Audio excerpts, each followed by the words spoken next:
Welcome dear students to N D maths classes by DB sir. तो बच्चों आज की इस क्लास में हम डिस्कस करेंगे rest of the questions of exercise 13.3 that is question number 5 to question number 8।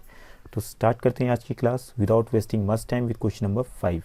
As you can see on the screen, what length of tarpaulin 3 meter wide will be required to make a conical tent of height 8 meter and base radius 6 meter. Assume that the extra length of the material that will be required for stitching margins and wastage in cutting is approximately 20 centimeter. ठीक है, use pi equal to 3.14 इसका use करना है। तो देखिए यहाँ पे है क्या, तारपुलिन का यूज़ करते हुए हमने एक क्या बनाना है, टेंट बनाना है कोनिकल।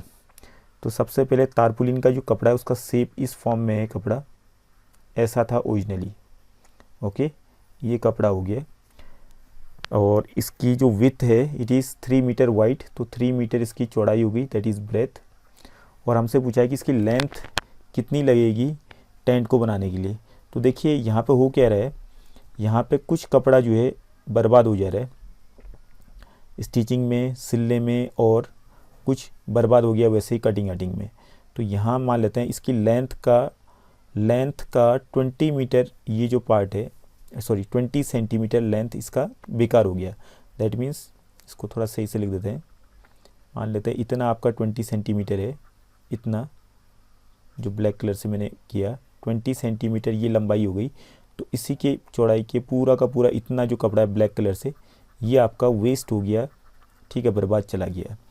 अब जो बचा लेंथ ये मान लेते हैं हम x मीटर, ठीक है, ये x मीटर है, जो बचा वाला लेंथ है वो हो गया x मीटर आपका।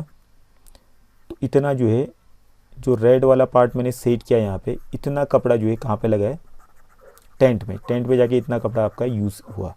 ओके, तो यानी कि इसका जो एरिया होगा, जो रेड वाला पार्ट है इसका जो एरिया होगा वो किसके बराबर होगा, टेंट में जहाँ कपड़ा लगा। तो टेंट में जाके कपड़ा कहाँ पे लगा, टेंट में जाके उसके CSA में लगा, ठीक है, टेंट में जाके उसके कर्व सरफेस एरिया में लगा, ना कि पूरे, क्योंकि फर्श वाला तो खाली होगा आपका।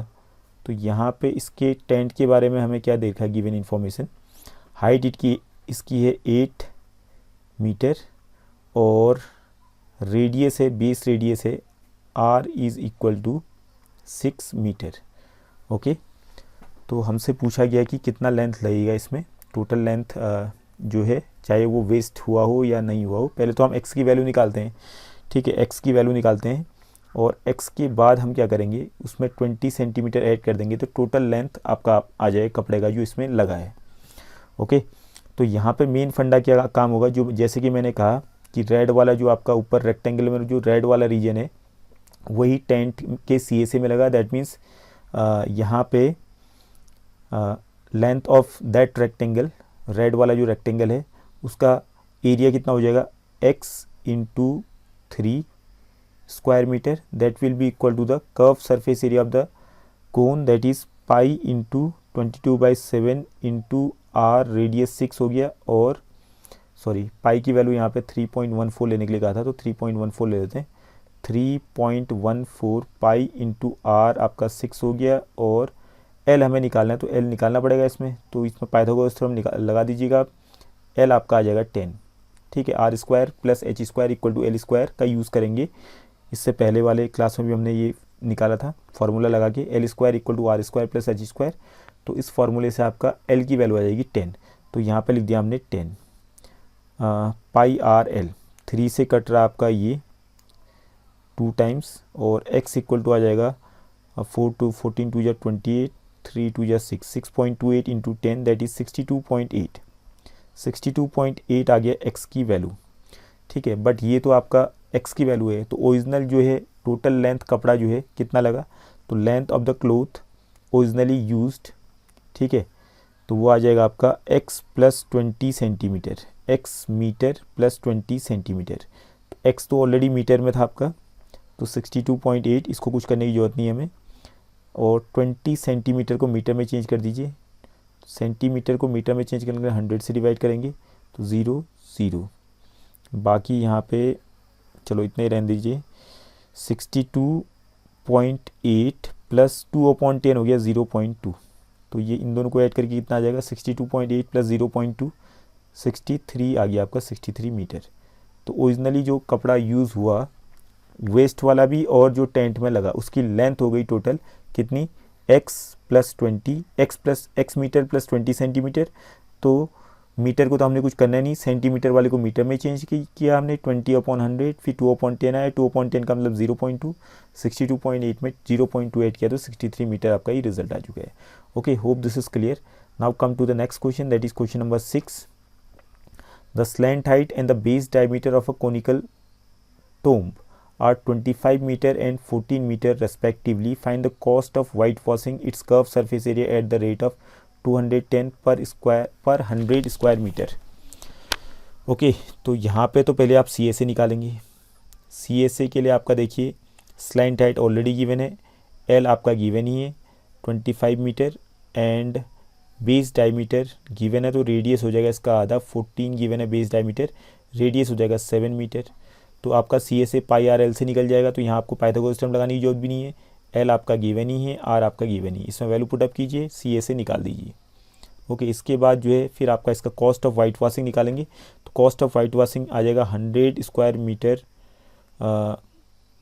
कॉस्ट इक्वल टू रुपीज़ कितना, रुपीज़ 210। तो पहले 1 स्क्वायर मीटर कितना कॉस्ट करेगा वो निकालिए, 1 स्क्वायर मीटर कॉस्ट रुपीज़ 210/100। फिर जितना भी आपका CSA आया होगा ऊपर में, तो CSA जितना भी होगा यहाँ पे लिखेंगे आप, विल कॉस्ट रुपीज़ 210/100 इंटू जो भी आपका CSA यहाँ आया होगा। Okay, hope this is clear. तो बाकी इसको खुद ट्राई कीजिए आप लोग, मैंने बता दिया प्रोसेस कि आपने ऐसे ही करना है। Come to next question, that is question number 7। Question number 7 देखिए, a joker's cap is in the form of a right circular cone और बेस रेडियस 7 सेंटीमीटर। तो बेस रेडियस है R is equal to 7 centimetre. Okay, and height, इसकी जो height है H is equal to कितना given है 24 centimetre. Find the area of the sheet required to make 10 such caps. ठीक है, तो कैप है तो जाहिर सी बात है नीचे से ही खुला होगा, मीन्स सर्कल वाला जो पार्ट है यहाँ पे कोई कपड़ा होगा नहीं, तो कपड़ा कहाँ पे लगा होगा इसके CSA में। तो इसका CSA हमने निकालना है, इसके लिए L की जरूरत पड़ेगी, तो L पहले निकाल दो। L स्क्वायर इक्वल टू क्या हो जाएगा R square plus H square, that means 7 का स्क्वायर प्लस 24 का स्क्वायर। 7 का स्क्वायर 49, 24 का स्क्वायर 576, दैट मीन्स दोनों को ऐड करके आ गया 625 L स्क्वायर।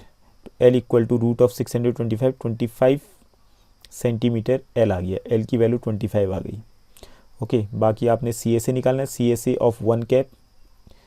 ठीक है, तो आ जाएगा आपका पाई आर एल, इसमें R आपका ऑलरेडी गिवन है 7, L आपने निकाल ही रखा है यहाँ पे 25, इसको यहाँ पे पुटअप करेंगे। एक कैप में जो कपड़ा लगा है उसका एरिया आ जाएगा। फिर यहाँ पे 10 सच कैप्स में कितना एरिया लगेगा, तो उसके लिए आप area of seat required for making 10 such caps is equal to 10 into जो भी आपका पाई आर एल आया होगा CSA, उसको यहाँ पे रखेंगे तो you will get the result. Okay, now come to the last question of the exercise, question number 8। A bus stop is barricaded from the remaining part of the road by using 50 hollow cones made of recycled cardboard. Each cone has the base diameter इतना, radius कितना हो जाएगा 20 centimetre, height हो गया 1 metre. Height 1 metre का मतलब हो गया आपका, तो यहाँ पे सेंटीमीटर को मीटर में चेंज कर दो पहले, 20/100 that is equal to 0.2 metre. Height आपका गिवन है मीटर में ऑलरेडी 1 मीटर। ठीक है, ये आ गया आपका, देख लेते हैं एक बार। डायमीटर आपका 40 था तो रेडियस इसका आधा हो गया, ये बहुत इंपॉर्टेंट है क्योंकि यहीं पे मिस्टेक ज़्यादातर होती है। उसके बाद हाइट ठीक ही लिखिए। If the outer side of each of the cones is to be painted and the cost of painting is ₹12 per square metre, what will the cost of painting all this cones. Simple सा क्वेश्चन है, pi की value 3.14 रखनी है और root 1.04 कहीं भी आएगा उसकी वैल्यू आपने 1.02 रखनी है। तो यहाँ पे आप क्या करेंगे, CSA निकालेंगे पहले कोन का। CSA आपका आ जाएगा पाई आर एल, तो उसके लिए L निकालना पड़ेगा। L इक्वल टू हो जाएगा आपका L square equal to R square plus H square. तो यहाँ पे आ गया आपका L square is equal to R आपका कितना था 0.2 का स्क्वायर हो जाएगा 0.04 प्लस 1 का स्क्वायर 1 हो गया। ठीक है, ये आ गया आपका 1.04।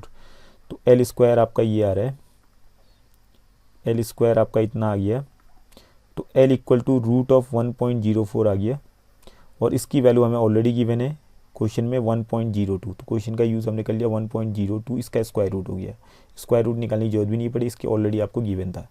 ठीक है, ये एल आ गया आपका। नाउ सी ए से आप निकालेंगे, क्योंकि कहाँ पे पेंट होने हैं इनके कोन्स के, सी ए से में, होलो हैं खोखले हैं, तो सी ए से होता है पाई आर एल, तो पाई की वैल्यू यहाँ पे कितने 3.14, radius you are given what 0.2, और स्लैंट हाइट आ गया 1.02। ठीक है, और उसके बाद ये तो आ गया इसका स्क्वायर मीटर में सी ए से। उसके बाद आपने खर्चा भी निकालना है, कितना खर्चा आएगा। ओके, तो यहाँ पे एक स्क्वायर मीटर पे 12 रुपीज़ का खर्चा आ रहा है, लेकिन यहाँ पे कितने कोन्स है ये भी देखना, 50 होलो कोन्स थे, तो C A S of 50 cones is equal to, पहले निकालो 50 से मल्टीप्लाई कर दो उसको, 50 इंटू 3.14 इंटू 0.2 इंटू 1.02, तो 50 इंटू 2 100, और अगर 0.2 से मल्टीप्लाई करेंगे तो 10 आ जाएगा। फिर 10 से आप 314 को मल्टीप्लाई 3.14 को मल्टीप्लाई करें तो 31.4 हो जाएगा। ठीक है, 50 इंटू 0.2 10 हो गया, 10 से फिर आपने 3.14 को मल्टीप्लाई किया 31.4 आ गया इंटू 1.02। ठीक है, ये आ गया आपका सी ए से ऑफ 50 कोन्स। अब पेंटिंग का खर्चा निकालना है, तो पहले इनको मल्टीप्लाई कीजिए, आप मल्टीप्लाई करके लिखिए, और यहाँ पे ऑलरेडी आपको रेट गिवन है कि 1 square metre of painting cost rupees कितना, कॉस रुपीज़ 12। तो यहाँ पे जितना भी इसका 50 कोन्स का सी ए से आया होगा वो आप यहाँ पे लिखेंगे, square metre cost equal to ₹12 into जो भी आपका 50 कोन्स का सी ए से आया होगा। लास्ट में जो आपने C S C of 50 cones करके कैलकुलेट किया 31.4 इंटू 1.02 को मल्टीप्लाई करने किया जो आया होगा नीचे। Okay, hope this is clear. बाकी कैलकुलेटिव पार्ट आप खुद कीजिए, ज़्यादा कुछ भी नहीं है, तभी आपको ज़्यादा समझ में आए, बिकॉज क्लास 10 में भी आपने कंटिन्यू करना है, तो जितना अच्छे से करेंगे फिर क्लास 10 में आपको बहुत ईजी लगेगा ये पूरा का पूरा चैप्टर। तो आज की क्लास में इतना ही। In the next class we will start with the new exercise that is 13.4. Thank you for today's class.